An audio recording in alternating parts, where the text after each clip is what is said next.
Hello বন্ধুরা, সবাই কেমন আছো? আশা করি ভালো আছো, আমিও ভালো আছি। তো আজকে আমি একটা তোমাদের সামনে ফের অন্যরকম রেসিপি নিয়ে এলাম।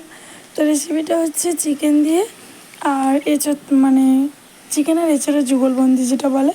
তো যেটা বলে বলতে আমি এটা নাম দিয়েছি। তো এর জন্য কী কী লাগছে আমি সব কড়াতে দিচ্ছি, তোমরা অবশ্যই দেখতে পাচ্ছ।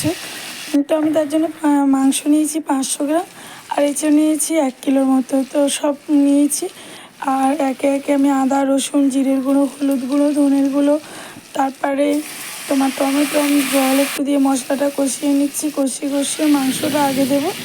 টমেটো কষা দিয়েছি, এবার মাংসটা দেখো আগে দিয়ে দিলাম, দিয়ে কষছি। তো আমি ভিডিওটা ভয়েসটা দিচ্ছি, তাড়াতাড়ি হচ্ছে, তোমরা কিছু মনে করো না, কারণ তোমরা দেখতে পাচ্ছ, দেখে দেখে একটু করে নেবে।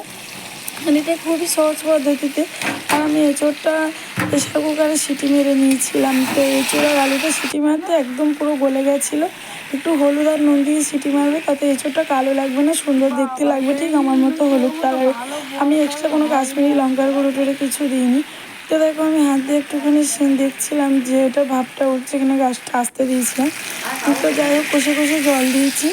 তো জল দেওয়ার পরে আমি কিন্তু গরম মশলা বাড়িতে পুরো বেটে নিয়েছিলাম একটু ভাজা করে। তো তার সেন্টটা আলাদা, আমি ভাত নিয়ে বসে গেছি। তো গরমের সময় অল্প খাবার একটু মাছের ঝোল নিয়েছিলাম হালকা পাতলা। আর এই যদি আমি ততক্ষণ খাওয়াটা শেষ করি, তোমরা আমার ভিডিওটা দেখো আর অবশ্যই লাইক কমেন্ট শেয়ার করো। ভিডিওটা ভালো লাগলে আমার পাশে দেখো। টাটা বাই, সবাই খুব ভালো থাকবে গরমে।